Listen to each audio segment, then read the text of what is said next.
The world is quiet. The day is done. Get comfortable. It's time to listen. Imagine a world plagued by relentless, agonizing pain. A world where a simple toothache could lead to weeks of torment, where a broken bone meant unspeakable suffering, and where a chronic illness withered both body and spirit. Now, imagine a whisper, a rumor of a cure. A miracle plant, its delicate petals hiding a secret sap capable of banishing all pain, silencing coughs, and easing the transition into a peaceful slumber. For millennia, this was not a dream, but a reality. The profound, often terrifying power of the poppy. But what if this promised miracle was, in fact, a master of deception? What if every grand scientific leap forward, every corporate triumph, every attempt to tame this ancient power only served to amplify its destructive potential? This isn't just a tale of chemistry. It's a repeating cycle of human ingenuity meeting human frailty, of promise turning to poison, and of the relentless, evolving struggle against a force that continually reshapes itself. Tonight, we peel back the layers of history to uncover this insidious pattern.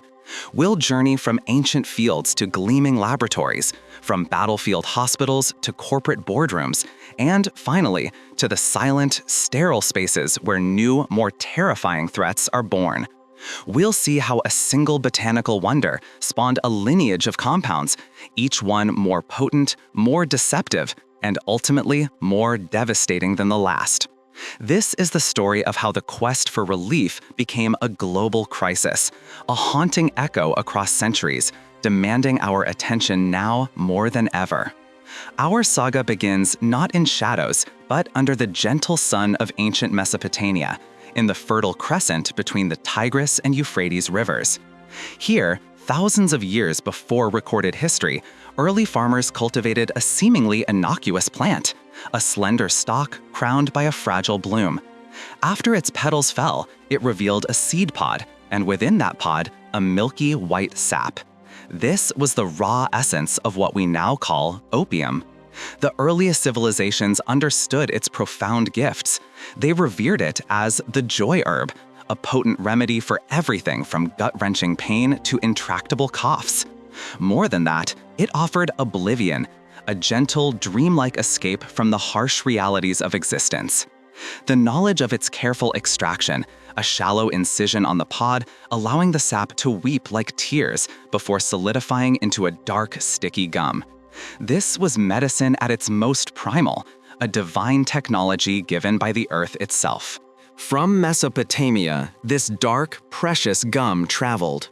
Carried by merchants along dusty caravan routes, it reached the grand empires of the Nile, where priestly physicians administered it with a reverence usually reserved for the gods.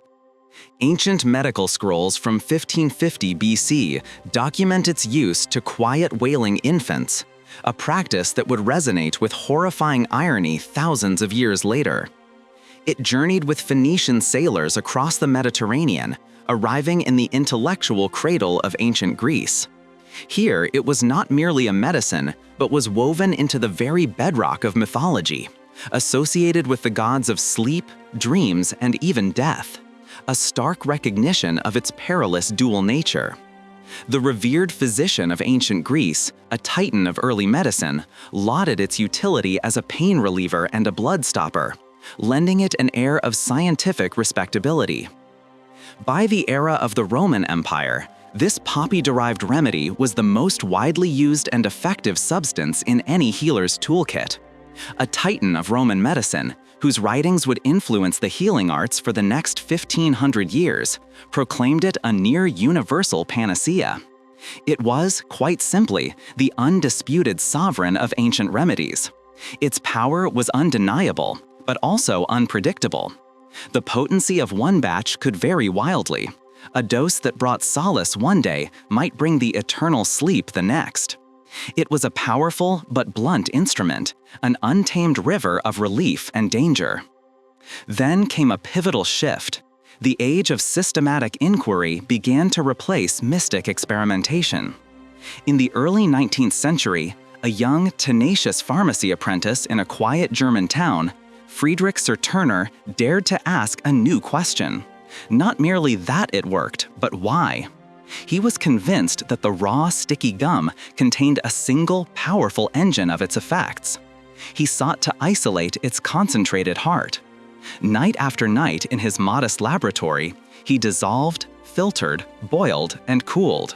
He systematically assaulted the raw opium until, from the murky solution, tiny, grayish-yellow crystals precipitated. He had found it. In a daring scientific gambit, bordering on madness, he tested it on himself and his friends. The initial dose did nothing. Impatient, he doubled it.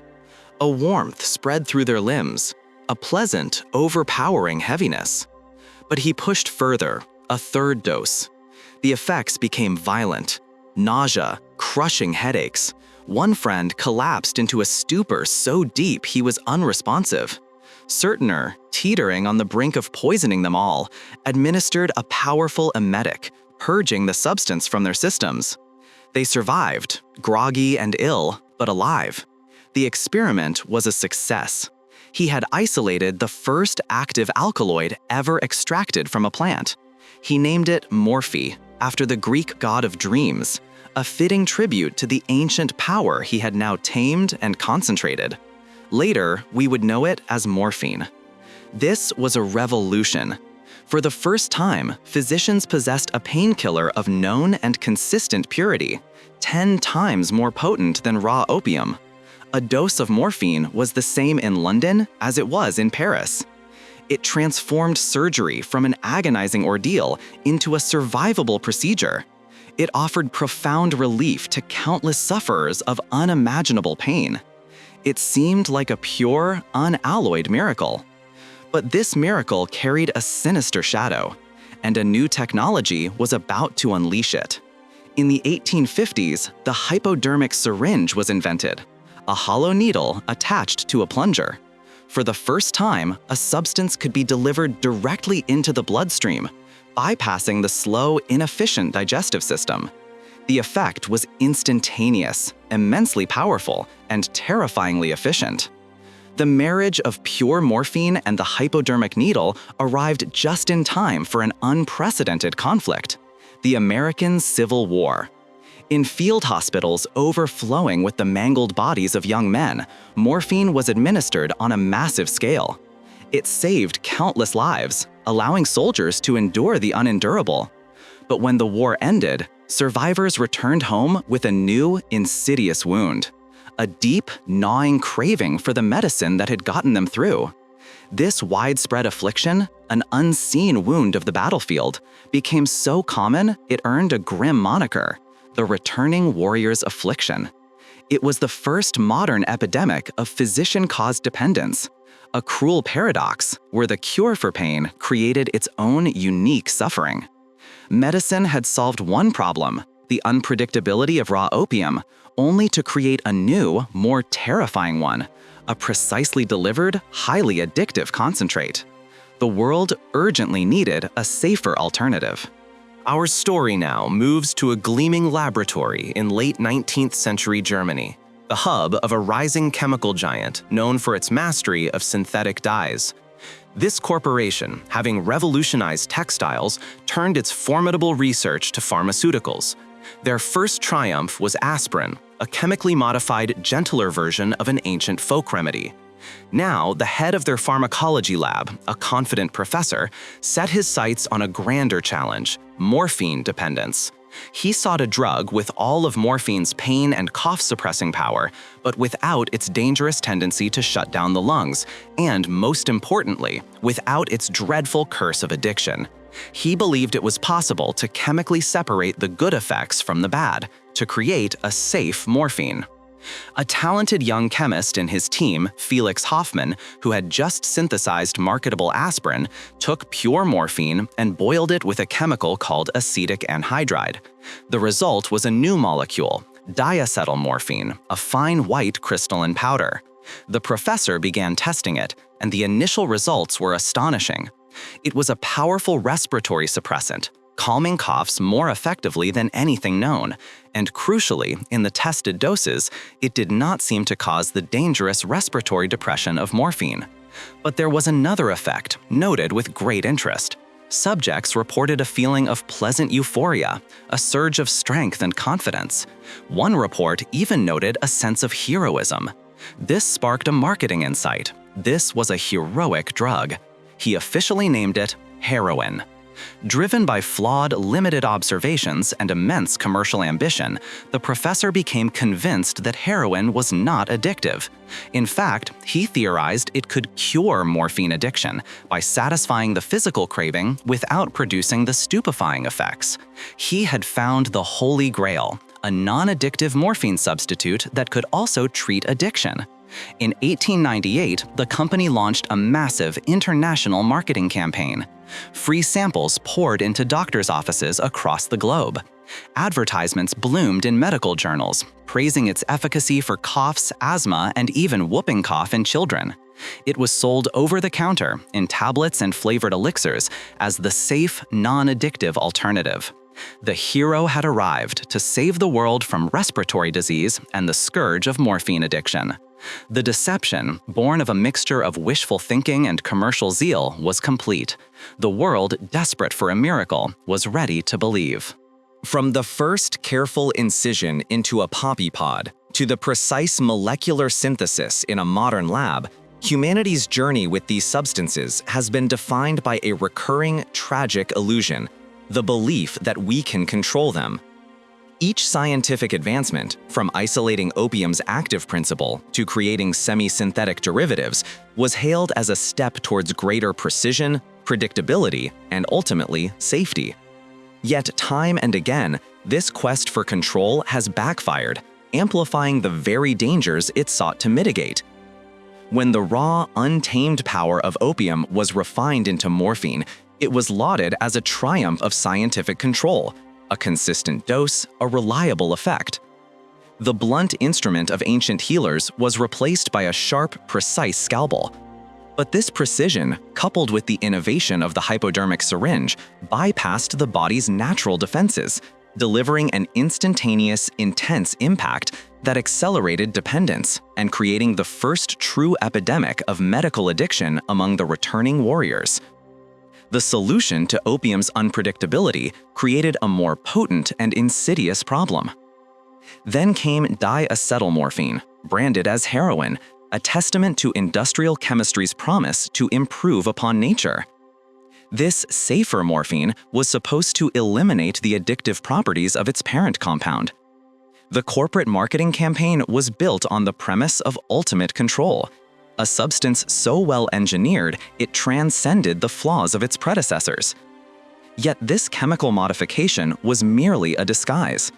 Once inside the brain, it rapidly converted back into a supercharged version of morphine, delivering an even more intense, addictive rush. The illusion of control created by its rapid onset and initial perceived safety proved to be the most devastating deception yet, opening the floodgates to a more ravenous form of dependence. This cycle continued with the advent of pharmaceutical giants developing new opioids. For decades, strong pain relief for chronic non-cancer pain was a carefully controlled medical frontier. But then came the fifth vital sign movement, championed by a specific pharmaceutical conglomerate with a patented time-release opioid. Their central claim was control, a slow, steady release that would smooth out euphoric peaks, making addiction less than 1% likely. It was marketed as a marvel of engineering, promising relief without the peril. This was the pinnacle of controlled delivery, or so it was claimed. Yet the illusion shattered as users quickly discovered how to bypass the time-release mechanism, unleashing the full, devastating dose at once. This engineered control became a vector for widespread abuse, creating a new generation of dependents who, when their supply was cut, were inexorably pushed towards cheaper, illicit alternatives, often street heroin. The persistent illusion of control, whether through ancient practices, 19th century chemistry, or 21st century pharmacology, has been a driving force behind this repeating tragedy. Every attempt to master these compounds has been met with an unforeseen consequence, a darker evolution of their inherent power, proving that some forces, once unleashed, defy ultimate human control. The first threads of the Great Deception began to unravel not in grand scientific pronouncements, but in the quiet, worried correspondence of ordinary physicians. In the early 1900s, doctors observed patients requiring ever-increasing doses of this heroic cure for their coughs, experiencing peculiar uneasiness when they tried to stop. Pharmacists noticed customers returning with alarming frequency for cough elixirs, their colds apparently lasting for months. Doctors treating dependents with this new substance observed a disturbing phenomenon. Patients simply transferred their reliance, often with a veracity far greater than before. They called this new state heroinism, a condition more ravenous and intractable than the one it was meant to replace. The central, catastrophic flaw in the company's miracle was a simple biochemical reality, tragically overlooked in their initial rush to market. Diacetylmorphine, or heroin, was a highly efficient delivery system. Its chemical structure allowed it to cross the blood-brain barrier with stunning speed. Once inside the brain, the body's enzymes quickly stripped away its acetyl groups, converting it back into morphine. Users weren't experiencing a new non-addictive substance, they were getting a supercharged, turbo-boosted dose of morphine delivered directly to the brain's opioid receptors with an intensity that produced a far more immediate and devastating euphoria. The concept of tolerance began to fill medical literature. A single tablet, once sufficient, now required 10, then 20. The cough was long gone, but the gnawing physical imperative for the medicine remained. With tolerance came the true horror, withdrawal. The uneasiness transformed into a complete systemic collapse. Uncontrollable yawning, profuse sweating, chills, muscle cramps, vomiting, and an overwhelming anxiety. Physicians noted it was faster in onset and, subjectively, far more severe than morphine withdrawal. The body, rewired to expect the substance, screamed in every conceivable way. The heroic cure for dependence was not only dependent forming itself, but, by some estimates, 2 to 3 times more potent, creating a dependency far harder to break.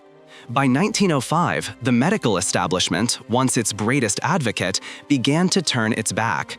The drug, having lost its medical legitimacy, did not simply disappear. Instead, it began a downward migration, slipping out of the sanitized world of the pharmacy and into the murky, unregulated spaces of urban life. The user base transformed from middle-class patients to disillusioned veterans, laborers, and the inhabitants of urban vice districts. The method of consumption evolved, from sweet elixirs to sniffing powder, and, most efficiently and dangerously, to injection with the hypodermic syringe. Heroin was no longer a medicine. It was a jolt, a fix, its identity forged anew in the shadows. This transformation coincided with a period of immense social anxiety. In the Progressive Era, against a backdrop of rapid industrialization and urban change, the substance became more than a personal tragedy. It was framed as a social contagion, a threat to the very fabric of the nation. Sensational headlines about dope fiends and drug-crazed criminals linked it with vice, crime, and foreignness. The user, once a patient, was now a dangerous, morally weak deviant to be feared and punished. This moral panic created the perfect political climate for federal intervention. A determined government official, seeing dependence not primarily as a medical issue, but a moral and international one, lobbied tirelessly for federal control. His efforts paved the way for landmark federal legislation in 1914. On its surface, the act was a tax law, but within its seemingly innocuous phrase, prescribing only in the course of his professional practice, lay a revolution. The power of interpretation fell to law enforcement, not doctors. They quickly decided that prescribing for dependence maintenance was not legitimate medical practice. The consequences were immediate and catastrophic. Thousands of physicians were harassed, arrested, and prosecuted. Fearing for their licenses and liberty, The vast majority of American doctors simply stopped treating dependent individuals. The problem was wrenched from the hands of the medical community and thrown into the arms of the criminal justice system. The legal supply choked off. Thousands of users, now sick and desperate, were branded as criminals. Their only recourse was the street, which was ready. This single act, born of good intentions and moral panic, created the perfect conditions for a black market to flourish, birthing the modern American drug underworld. The quiet little medicine from the German laboratory had completed its long, strange journey, from miracle cure to outlaw, banished to the very shadows it would help define for the next century. But nature, especially the nature of commerce, abhors a vacuum. The void left by legitimate pharmaceutical companies and prescribing physicians was vast, deep, and begging to be filled. Into this stepped men who understood supply and demand better than any economist, men who wore fedoras instead of lab coats. The modern illicit trade was born on the sun-scorched poppy fields of Turkey. Here, farmers scraped raw opium from pods, much of it for legal markets, but a quiet surplus was always available for those with cash and discretion. From Turkey, the raw opium, or its processed morphine base, began its journey west, destined for a city of sea salt and secrets, Marseille. It was here, in quiet villas and farmhouses of Provence, that Corsican crime syndicates, dynasties of ruthless smugglers, built laboratories. They employed rogue chemists, former legitimate pharmaceutical talents, who took crude brown blocks of morphine base and, through a precise and dangerous process, transformed them. They washed, filtered, boiled, and cooled until they had precipitated a fluffy, brilliant white substance, often testing at 98% purity. This was number 4, the highest quality, and it would become famously known as the elaborate pipeline from the Mediterranean. The logistics were a masterpiece of criminal ingenuity, hidden in the panels of new cars, sewn into luggage, secreted in barrels of fish. The Corsicans were the manufacturers and exporters, but they needed a distributor. They found one in the Italian-American criminal organizations, who controlled the docks and unions of America's largest cities. A deal was struck. For decades, this pipeline was mythically efficient, a shadow corporation with its own supply chain and global distribution network, turning a farmer's crop worth hundreds into a product fetching millions on the streets. The quiet cough medicine, now an outlaw, had found its new corporate sponsors, far more dedicated and lethal than any pharmaceutical company. The world had tried to cage a monster, and in doing so, had handed the keys to the zookeepers of the underworld. While the Mediterranean pipeline solidified, a far messier situation brewed in Southeast Asia, in the notorious opium highlands where Burma, Thailand, and Laos converge. This region, the world's largest opium farm, was a chaotic free-for-all of warlords and corrupt officials. Into this pre-existing, super-saturated market, the United States deployed over 500,000 young men for a protracted war. Soldiers, most of them teenagers, dropped into a world of incomprehensible heat, fear, and boredom. It was a perfect storm. A massive localized supply of the purest product the world had ever seen, processed in mobile jungle labs, dirt cheap, combined with an army of lonely, frightened, and disillusioned young men. For these soldiers, the substance was not a party drug. It was medicine, an escape pod from a living nightmare. It made the heat bearable, the fear recede, the endless waiting disappear. Crucially, the method of ingestion was different. The product was so pure, it didn't need to be injected to deliver a powerful effect. It could be smoked, sprinkled into a cigarette, or heated on foil, a practice known as chasing the dragon. This simple fact changed everything, lowering the psychological barrier to entry to almost nothing. It was clean, easy, discreet. The contagion spread through platoons, an epidemic hiding in plain sight. By the late 1960s, the scale of the problem was undeniable. A 1971 study estimated that 40,000 U.S. servicemen were dependent. The White House panicked, envisioning an army of trained, armed, and addicted soldiers returning home. It was framed as a national security threat. a desperate military measure was implemented. Every soldier had to pass a urinalysis before boarding the plane home. If they failed, they were forced to stay for detoxification. Thousands were identified, now carrying a new label that would follow them home: addict. They returned not to parades, but to protests. And their drug of choice, the cheap, pure, smokable China White, did not exist in America. The street product was expensive, heavily diluted, and far too weak to smoke. To get the same effect they had become accustomed to in the jungle, the returning veterans had only one choice: they had to pick up a needle. They became the new face of the American dependent, not jazz musicians or beatniks, but the boys next door, now with a wound far deeper than any shrapnel, their dependence seen as a moral failing. The 1970s brought profound transformation. Factories shuttered, cities hollowed out, hope diminished. In this ecosystem of decay, the substance found its perfect habitat. The collapse of the legal economy fueled a thriving illegal one.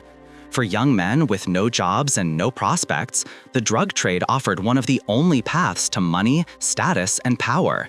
New entrepreneurs emerged, organizing the chaos, building vast distribution networks, effectively creating a criminal Fortune 500 company for the drug. The product itself became a brand. Dealers stamping envelopes with logos, DOA, poison, death wish, turning a commodity into a fetish object, an icon of nihilism. The social fabric shredded, addiction fueled a massive spike in property crime, violence, and despair. By the end of the 1970s, the elaborate pipeline from the Mediterranean was finally dismantled, but it didn't matter. The machine it had helped build had become self-sustaining. The demand was entrenched, the infrastructure in place.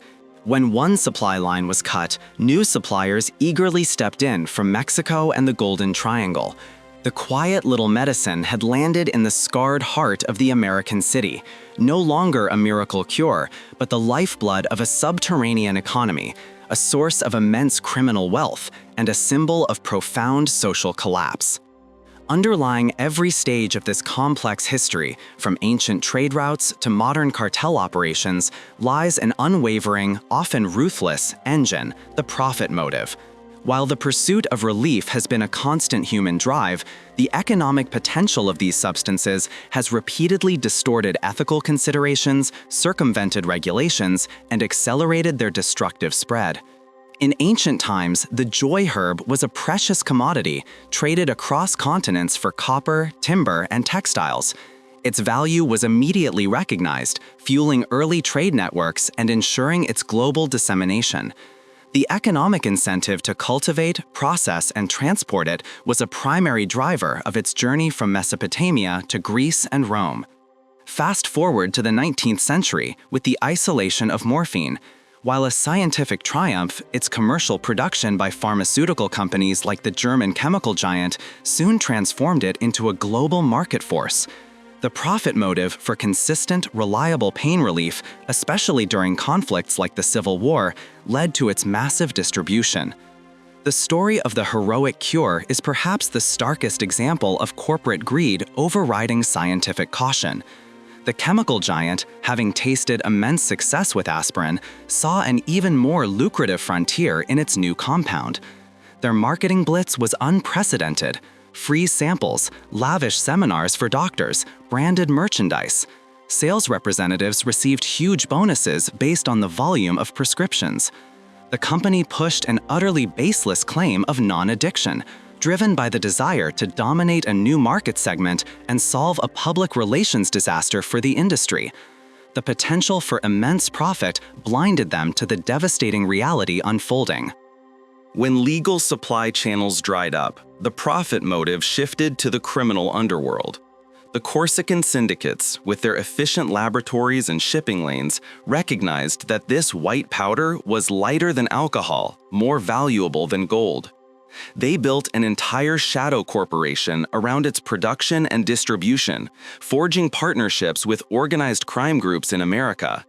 This elaborate pipeline from the Mediterranean was a testament to the immense financial incentives that propelled its illegal trade for decades. In Southeast Asia, The region known as the notorious Opium Highlands became a narco-kingdom, where warlords and insurgent armies funded their conflicts with the proceeds of opium and its potent derivatives. The economic logic was brutally simple. No legal crop could compete with the poppy for profitability.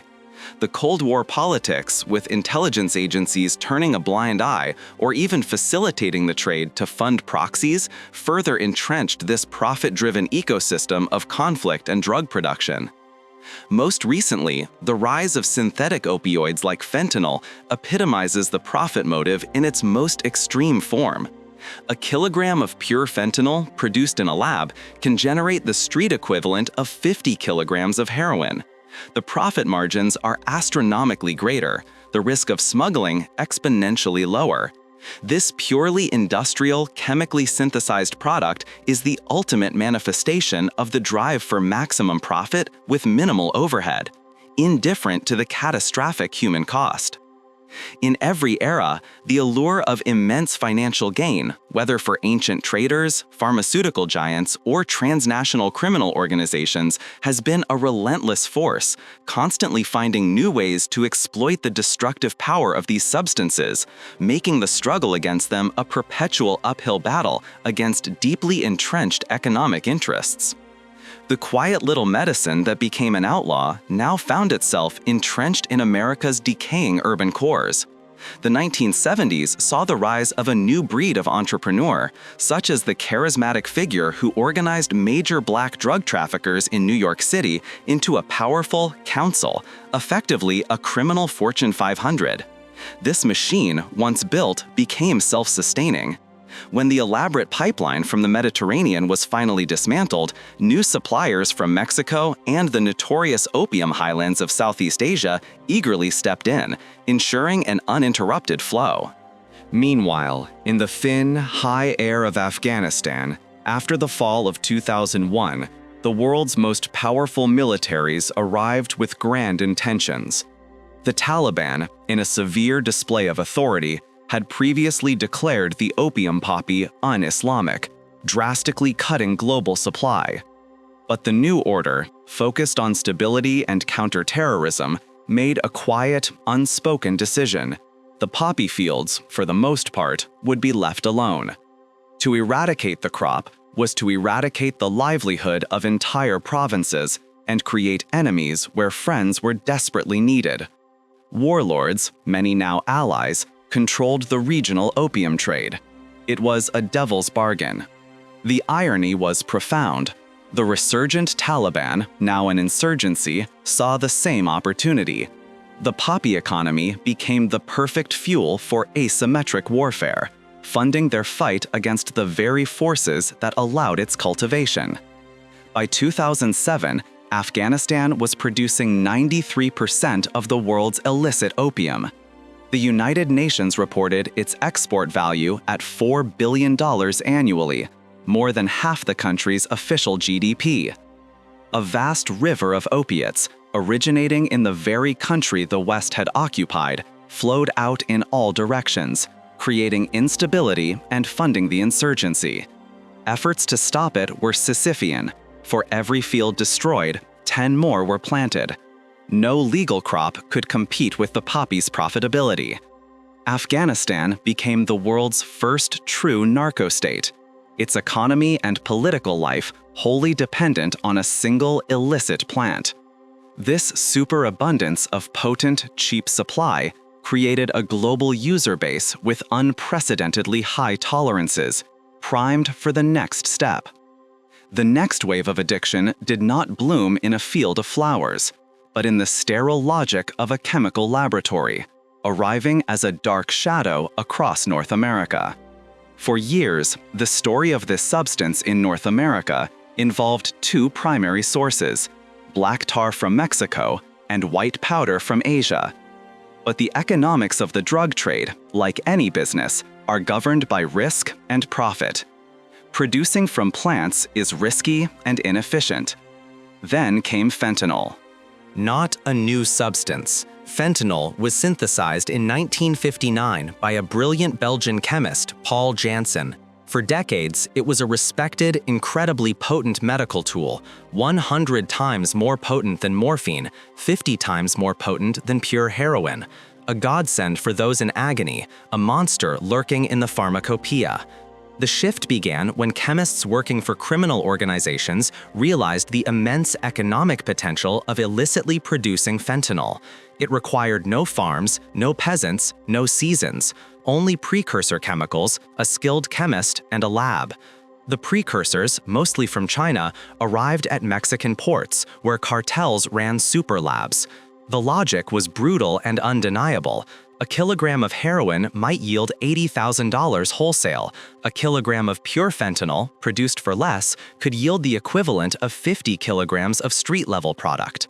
The profit wasn't just greater, it was exponentially astronomical. A single kilogram of fentanyl contained enough lethal doses to kill 500,000 people. At first, fentanyl was used as a cutting agent, a booster. Dealers mixed small amounts into their supply to increase potency and stretch the product.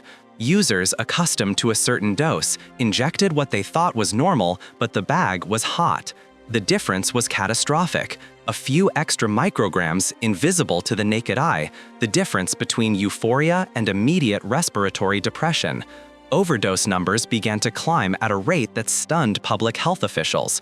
What had been a simmering crisis became an acute, explosive catastrophe. By 2021, the number of synthetic opioid deaths would exceed 70,000 in the US alone. It wasn't a choice for the users, the market simply changed beneath their feet. The substance they sought was no longer what it claimed to be. It was a Trojan horse. Soon, cartels didn't even need the original plant-derived product. They pressed fentanyl into pills, expertly mimicking prescription opioids. A teenager buying a single pill from a friend, thinking they were experimenting with a pharmaceutical, was, in fact, taking a dose of illicit fentanyl that could stop their heart. The problem grew even darker with the emergence of fentanyl analogs, chemically modified cousins like carfentanil, an elephant tranquilizer 10,000 times more potent than morphine. A speck, barely visible, could be lethal. When carfentanil appeared in the street supply, even hardened users were terrified. Overdoses became almost instantaneous and incredibly difficult to reverse. First responders were on the front lines of this new plague. Scenes of unimaginable stillness. A man slumped over his wheel. A young couple collapsed in a bathroom. A group of friends dead in a single room, repeated daily. The morgues filled. The sheer scale of death was difficult to comprehend because it was so quiet, so private, accumulating into a national trauma. The fentanyl shadow had completely eclipsed the old world of plant-derived substances. The threat was no longer agricultural, it was industrial, synthesized in labs, trafficked with multinational efficiency, and distributed with lethal indifference. The miracle drug had always been a liar, but its final synthetic evolution was its most deceitful and deadliest trick of all. The history of opium, morphine, heroin, and now fentanyl is a relentless narrative of paradox and pain. It's a story of repeating cycles, initial discovery and promise of miraculous relief, followed by scientific hubris, corporate deception, widespread addiction, and devastating social consequences. Each attempt to control, refine, or improve upon the original poppy's power has, in a cruel twist of fate, amplified its destructive reach. We've seen the journey from ancient remedy to medical marvel, from illicit trade to industrial-scale synthetic menace. The weight of this history is measured not just in statistics, but in absences, empty chairs, untouched rooms, silenced voices. It is a story of subtraction, of lives cut short and futures erased. Yet in the face of this overwhelming darkness, a quiet, determined response is taking shape. It's a pragmatic shift, moving beyond moral judgment to a desperate will to keep people alive, the philosophy of harm reduction. This includes the widespread distribution of emergency antidotes like naloxone, empowering anyone to reverse an overdose in minutes. It involves supervised consumption sites, clean, monitored spaces where people can use substances without dying, offering a bridge to care. And it embraces medication-assisted treatment, using stabilizing medications to manage the physical aspects of dependence, allowing individuals to rebuild their lives and address underlying traumas. These are not easy solutions, nor are they without controversy, but they represent a critical evolution in our understanding that true recovery is a complex, long-term journey, not a simple moral failing to be punished. The persistent and evolving struggle against these substances reveals a profound truth about our society: the intersection of scientific progress, economic drivers, and human vulnerability. The miracle that deceived the world has taught us a hard lesson. Some promises come with a cost far too high to bear. This history isn't just about drugs, it's about us. It's about our endless quest for relief, our capacity for innovation, our vulnerability to deception, and our desperate need for compassion. The fight against this crisis is no longer a simple war to be won, but a complex, chronic condition to be managed. It demands that we look beyond simplistic narratives and punitive policies and instead embrace a multifaceted approach rooted in science, empathy, and a steadfast commitment to saving lives. We invite you to delve deeper into the intricate policies and human stories behind this crisis. What historical period or specific drug's impact resonated most with you? Share your thoughts and perspectives in the comments below. And if this journey through history has sparked your curiosity and compelled you to understand the complexities of our world, please consider liking this video and subscribing to our channel for more explorations into the untold stories that shape our present. Your engagement fuels our mission to bring these crucial narratives to light.